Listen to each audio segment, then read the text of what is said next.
এই রাজ্যে data tampering রাজ্য প্রশাসনের দ্বারা কিভাবে করা হয়েছে সেটা মনে হয় আজকে পশ্চিমবঙ্গের মানুষের কাছে একেবারে খুলে গেল।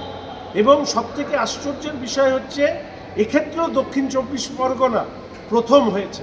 পশ্চিমবঙ্গের ডেথ রেট যেখানে 5.6%-এর কাছাকাছি, সেখানে দাঁড়িয়ে প্রত্যেকটি বুথে এই 2208টি বুথে একজনও মানুষ মারা যাননি, একজনও শিফট হননি।